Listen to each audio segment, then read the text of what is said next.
Why is it so important to clearly define your ideal customer?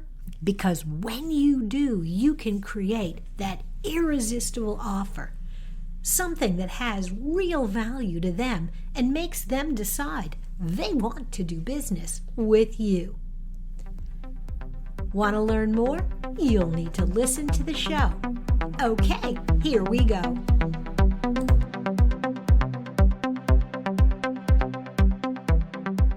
Welcome to More Than a Few Words, a marketing conversation for business owners. MTFW is part of the digital toolbox from Roundapeg, and this is your host, Lorraine Ball. Today, I want to focus in on one thing that you can do to grow your business, or if you're just starting out, to start with a bang. I can't think of a better person to have that conversation with than Diane Aguadello. Diane is a master transformational coach and a marketing strategist for female entrepreneurs in the coaching space.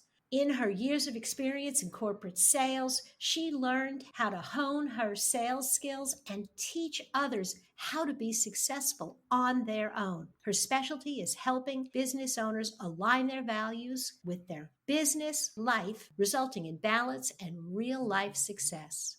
Diane, welcome to the show. Hi, Lorraine. Thank you so much for having me. I am so excited to be here with you and your amazing audience. Diane, I think my audience is really going to enjoy getting to know you, especially as we dive into this topic of growing your business. And as you're thinking about it, and I know that you probably have a laundry list of suggestions, but what's the one thing you would recommend to any small business owner, but specifically, I think, because you deal with so many female entrepreneurs in the coaching space, what do you tell them is the number one thing they need to do to grow their business? Yeah, so the number one thing is to identify your ideal client. And I cannot stress this enough, especially for us female entrepreneurs. We tend to be multi talented, multi passionate.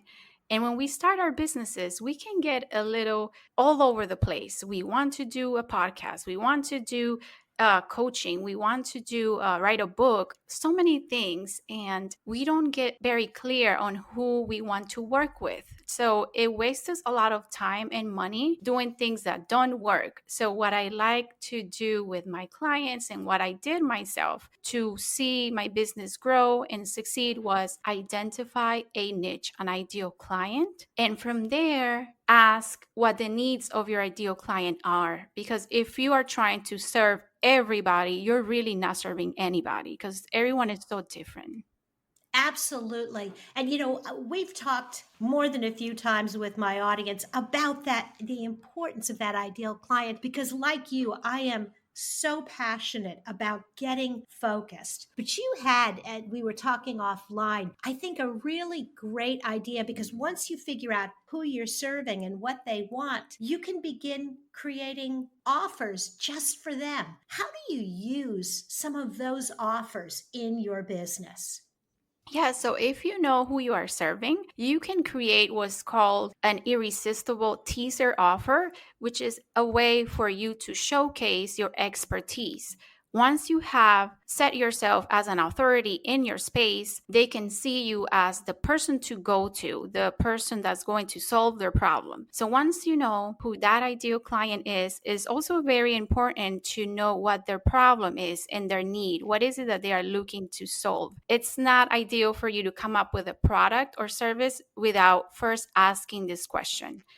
Absolutely. So now you've identified who they are and you're focusing in on a niche and you think you have an offer. How do you use that offer to introduce yourself to the right prospects and cultivate that community?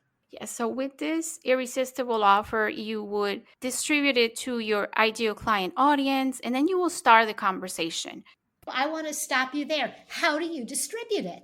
Yeah, so there's different ways for you to do this online or offline. When I was doing this in person, I would set up lunch and learns and seminars where I will go and talk to my ideal client. At that point, I was doing health coaching. about ways to be healthier and have a better success with weight loss and just having overall wellness in their families. And at the end of it, I will invite them to come on to one-on-one consultation with me. But by that time, they already got a taste of what it is to work with me, what my expertise is, and they also have decided whether you are the fit to work with them or not. And I think this has been happening a little bit reverse when I get new clients, especially in the coaching and consulting space. They get in these calls without letting their ideal client kind of like taste what their service is like. And I think it's a little backwards. Absolutely. And so, when you can work with organizations, maybe chambers and Rotary groups, and every business almost has some kind of trade association where you can get in front of your target customers and demonstrate that expertise. But when you can't be there physically, how do you do it online? And then how do you use that maybe to grow your email list? I started when we had to step away a little bit from person to person. I got really good at this. I started finding groups online on Facebook, on LinkedIn, the groups where my ideal audience was hanging out at. So if I was looking to work with more moms, there were specific groups for working moms or professional moms. There are specific groups for women entrepreneurs. So there are specific groups for just about anything you can think of. It doesn't matter how specific you get. You can find a group of people where you're able to join and you're able to showcase your expertise by providing comments and offering your irresistible offer as a freebie, as a free offer for them to try Mhm. out. And that's how you also build your email list. Awesome. So, can you give me some examples of things besides obviously a 15-minute or a 30-minute free coaching session is ideal, but not everybody can afford to give away that much of their time. What other offers can you use, or what other resources can you provide that create those irresistible offers? Yes, and I love this question, Lorraine, because I'm actually very much against giving away free calls. This is the first thing they tell you as a coach. Oh, you need to do a free call. And I just found myself wasting a lot of time at the beginning because number one, I wasn't clear on specifically who I wanted to work with. So I will get on calls with people that maybe I didn't want to work with myself. So it was a Mm. little frustrating at first, but once I discovered this method of creating an irresistible offer that didn't involve my personal time, it was a life changer. So, like an ebook, you can write an ebook that's it will take you not that long if you're an expert in a certain area. For example, when I was doing health coaching, I wrote a guide on the 7 steps that I took to heal myself from autoimmune disease. They were very easy 7 steps, and I knew it because I walked the path. I helped clients through this process. It didn't take me more than like an hour or two. And then if you don't have, if you're not very good with editing and making it pretty, I call it beautifying. You can always have a virtual assistant or a graphic designer do it for you. But there are a lot of programs that you can use to do this yourself. Very simple. It won't take you too much time, and it's an evergreen type of offer that you can have. Mhm. And you know what? I think that last point is really important. This idea that the content works really well if it is evergreen, that whether somebody downloads it in February or July, it still has value. Once somebody does that, once somebody downloads your offer, what do you do? How do you use that contact information? So once somebody has your offer, you also have their contact information. You can start a follow-up process. You can check in on them and say, hey, you downloaded my guide.